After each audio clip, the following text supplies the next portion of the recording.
तपाईँहरू बोल्नुभयो भने फेरि म बोलेको सुन्नुहुन्न होला। एकछिन चाहिँ ध्यान केन्द्रित गर्छु, म धेरै मिनट बोल्दिनँ। हामीले तपाईँहरूको मेहनतको फल निकालिसकेका छौँ। त्यो रिजल्ट भन्नुभन्दा पहिला म भाइ बहिनीहरूलाई के कुरा भन्न चाहन्छु भने तपाईँहरू प्रतिस्पर्धी मित्रहरू बोल्दै गर्दा अथवा यहाँ भएका महानुभावहरूले पनि सुन्दै गर्दा फलानु चाहिँ अगाडि आउँछ होला, यसले चाहिँ पक्कै पनि राम्रो बोल्यो भन्ने हामी त्यतिसम्म चाहिँ अनुमान लगाउन सक्छौँ। अनि प्रतिस्पर्धी विद्यार्थी भाइ बहिनीहरूले यो साथीले मेरो साथीले चाहिँ राम्रो बोल्यो, यो चाहिँ हुन्छ होला, म चाहिँ अलिक अड्किएँ अथवा म पुरा समय बोल्नु पर्ने थियो, पुरा समय बोल्न सकिनँ भन्ने पक्कै तपाईँहरूलाई लागिसकेको छ क्या। आत्ममूल्याङ्कन भन्छ त्यो। मलाई के कुरामा चाहिँ खुसी लाग्यो भने भोलि म गएर मेरा विद्यार्थीहरूलाई तर हप्काउनेमा पुगिसकेँ। मेरो विद्यालय अब सब यहाँ खासै अब चिन्ता धेरैसँग छैन। म धरान 8को श्री शहीद स्मृति माविमा पढाउँछु। मसँग आउने साथी चाहिँ धरान 15 शिक्षा सदनमा पढाउनुहुन्छ। बेला बेलामा हामीले गफ गऱ्यौँ, हाम्रा विद्यार्थी यति साह्रो तबाट त छैन नि त सर पनि भने मैले त्यहाँ। भाइ बहिनीहरू एकदमै फरवर्ड के। हाम्रो विद्यार्थीहरूलाई त्यो वाद विवादको वक्तृत्व कलाको पाठमा अगाडि क्लासमा ल्याएर बोल भनौँ भने पनि अलिकति 2 लाइन बोलो अनि आएन मिस सक्दिनँ होइन। भर्खर पढ्दैछु म त्यो पाठ, म पनि नेपाली विषयकै शिक्षक भएको हिसाबले। अनि यहाँका भाइ बहिनीहरूको 101 देख्दा चाहिँ एकदम खुसी लाग्यो क्या मलाई। यतै पढाउन आउनुपर्छ कि जस्तो लाग्यो। अब के गर्नु त मिल्दैन। तपाईँहरूले पनि महसुस गर्नुभयो होला, कोही भाइ बहिनीहरूको एकदमै राम्रो प्रस्तुतिकरण, तर उहाँहरूले समयको पालना गरिदिनु भएन, पुरा समय बोल्नु भएन। यहाँ हाम्रो त फेरि क्राइटेरिया तोकेको हुन्छ होइन। क्राइटेरिया हुन्छ के सम्बोधन, हाउभाउ, प्रस्तुतिकरण, उदाहरण अनि निष्कर्ष, हाम्रा त्यस्ता क्राइटेरिया हुन्छन्। ती सबै क्राइटेरिया जसले पुर्याउनु भयो उहाँहरू पक्कै अगाडि आउनु भएको छ। 2-3 क्राइटेरियाहरू एकदमै राम्रो बोल्नु भएको छ, तर अन्तिममा गएर फेरि उहाँहरूको अलिकति बिग्रेको छ। हो त्यो हिसाबले पनि तपाईँहरूलाई लाग्ला मैले यस्तो राम्रो बोलेको थिएँ, म किन सफल भएन अथवा अगाडि आएन भन्ने तपाईँहरूलाई जिज्ञासा लाग्ला। तर यहाँ हामीले चाहिँ सबै कुरालाई हेर्नुपर्ने हुन्छ। त्यो एउटा फरक र त्योभन्दा बढी मार्क्स दिनै मिल्दैन। त्यो हिसाबले गर्दाखेरि वक्तृत्व कलाको पहिला म कुरा उठाउँछु। वक्तृत्व कलामा बोल्ने भाइ बहिनीहरूको ठिक छ, तर वाद विवाद प्रतियोगितामा बोल्ने भाइ बहिनीहरूको अलिकति शैली चाहिँ वक्तृत्व कलाको जस्तो भएको हामीले महसुस गर्यौँ। यो हामी 2 जनाको आवाज है, यहाँ अब यहाँ 2 जनाकै पल्ट बोल्न मिल्दैन, त्यसकारणले मेरो आवाज पनि उहाँको नि आवाज हो। वाद विवादको शैली चाहिँ वक्तृत्व कला जस्तो भयो। अझ वाद विवादमा भन्दा वक्तृत्व कलामा बोल्ने भाइ बहिनीहरू एकदमै फरवर्ड पाएँ मैले। तपाईँहरूलाई पनि त्यो महसुस पक्कै लागेको हुनसक्छ होइन। यो औपचारिकतामा त्यो टेबलमा हामी 2 जना हौँ, तर यहाँहरू सबैले पनि महसुस गर्नुभयो यसले चाहिँ राम्रो बोल्यो तर अलिकति पुरा समय बोलेन भन्ने तपाईँहरूलाई पक्कै लाग्यो होला।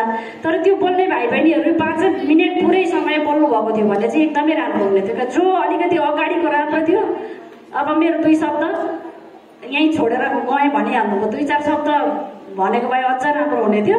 केही छैन, यतिको मासमा यो माइक्रोफोन समाएर तपाईँहरूको यो बोल्ने 8 साहसको म सलाम गर्न चाहन्छु। म पनि 9-10 कक्षामा पढ्दाखेरि सर्भिसले अगाडि ल्याएर भन्न लाउँदा सुरु दिनमा कामेको कुरा म अहिले विद्यार्थीहरूलाई पनि भन्छु। तर अहिलेको भाइ बहिनीहरू यहाँ आयोजक अरू भाइ बहिनीहरू खटेको देख्दा, साना साना भाइ बहिनीहरू खटेको देख्दा सबै उतै लगेर पढाउँ जस्तो लाग्यो। अब मिल्दैन के गर्ने। सबै भाइ बहिनीहरूलाई धेरै धेरै धन्यवाद। विशेष त यो धरान उपमहानगरपालिका वडा नम्बर 6 को यो वडा कार्यालयलाई एकदमै धन्यवाद। कम्तीमा बालबालिकाहरूको लागि यो समय जुटाइदिनु भएकोमा अझै बढी विद्यार्थीहरूको सहभागिता, अभिभावकहरूको सहभागिता भइदिएको थियो भने सुनमा सुगन्ध हुने थियो। त्यसैले सम्पूर्ण भाइ बहिनीहरू नै विजेता हो, किनभने यहाँ आएर बोल्नु भएको छ। अब यो युद्धमा गएपछि एउटा हार्ने एउटा जित्ने त भइहाल्छ, तर आज मैले अलिक कम बोलेँ, अर्को दिनमा म आगामी दिनमा अझै गर्छु भन्ने मनमा राखेर होइन तपाईँहरूले अगाडि बढ्नु होला। तपाईँहरू सबै राम्रो बोल्ने हुन्छ, कोही भन्दा कोही कमी हुनुहुन्न। तपाईँहरूलाई त्यही क्राइटेरियाले अलिकति बाँधेको छ। म भइन भनेर तपाईँहरू कहिले पनि हतोत्साहित नहुनुहोला, अझै अगाडि बढ्नु होला। तपाईँहरू कस्तो हो भने सेलेक्ट भएर आउनुभएको हो नि त, विद्यालयबाट सेलेक्ट भएर आउनुभएको। जसरी हामी बजारमा गएर एउटा लसुन, प्याज, टमाटर जुन पाए त्यही त हामी जोख्नलाई प्लास्टिकमा हाल्दैनौँ नि। हामीले अलिकति सक्लो दाना नि खोज्छौँ, कुहेको अलिक पर राख्छौँ, अलिकति बिग्रेको अलिक पर राख्छौँ। हो त्यस्तै तपाईँहरू त्यहाँ मध्येको सक्षम भइसक्नु भएको छ। विद्यालयले यी चाहिँ अलिक बोल्छन् भनेर तपाईँहरूलाई छानेर पठाएको छ। विद्यालयको नजरमा तपाईँहरू सक्षम भइसक्नु भएको छ। यहाँ हाम्रो नजरमा पनि सबै सक्षम हुनुहुन्छ, तर अब यहाँ फर्स्ट सेकेन्ड थर्ड छुट्याउनै पर्यो। त्यो क्राइटेरियालाई हामीले टेक्नै पर्यो। त्यो क्राइटेरियालाई टेकेर हामीले रिजल्ट निकालिसकेका छौँ। तपाईँहरूलाई पनि अब धेरै समय भइसक्यो, अल्छी लागिसक्यो होला। अब म धेरै समय लिन चाहन्न। म पहिला वाद विवाद भएको कारणले गर्दाखेरि म वाद विवादकै नतिजा भन्न चाहन्छु। आजको यो वाद सञ्जालले आयोजना गरेको वाद विवाद प्रतियोगितामा तृतीय स्थान ओगट्न सफल हुनुहुन्छ। अब भनौँ एभरेस्ट एकाडेमी के भन्छ एभरेस्ट चिल्ड्रेनबाट सोहाना कार्की, उहाँलाई जोरदार तालीले स्वागत गर्नुहोला। त्यसै गरी द्वितीय स्थान ओगट्न सफल हुनुहुन्छ आशा एकाडेमीबाट मेङ्सु लिम्बू, उहाँलाई पनि जोरदार तालीले स्वागत गरिदिनु होला। र प्रथम स्थान ओगट्न सफल हुनुहुन्छ, तपाईँहरूले पनि पक्कै अनुमान गरिसक्नुभयो होला, सरस्वती माविकी बहिनी कृष्णा कार्की। तपाईँहरू पक्कै पनि यो नतिजामा सन्तुष्ट हुनुहुन्छ होला भन्ने हामीले अपेक्षा राखेका छौँ। मैले धेरै कुरा अगाडि नै प्रश्न बनाइसकेको छु। हामीले कसैले तलमाथि गर्ने हाम्रो नियतै हुँदैन। हामीले जे छ त्यो क्राइटेरिया टेकेर हामीले रिजल्ट निकालेका छौँ। त्यसै गरी अब म वक्तित्व कलाको नतिजालाई भन्न गइरहेकी छु।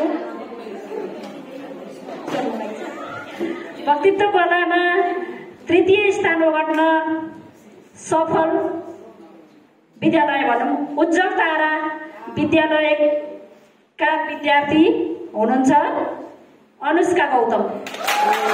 अनुष्का गौतमलाई धेरै धेरै बधाई छ। त्यसै गरी द्वितीय स्थान ओगट्न सफल बहिनी छिन् सरस्वती मावि कि सृष्टि लिम्बू, र प्रथम स्थान ओगट्न सफल तपाईँले भन्नुहोस् त कतिको मिल्दो छ तपाईँ हाम्रो विचार? ल शिक्षा सन्देशबाट बहिनी छिन् कृतिका दाहाल। सबै भाइ बहिनीहरूलाई धेरै धेरै धन्यवाद। हामीलाई यो निर्णायक मण्डलमा बस्ने अवसर दिनुभएकोमा वडा कार्यालयप्रति हामी आभारी छौँ। यति भन्दै प्यारा भाइ बहिनीहरूको उज्जवल भविष्यको कामना गर्दै म यहाँबाट बिदा हुन चाहन्छु। हस्त नमस्कार, धन्यवाद।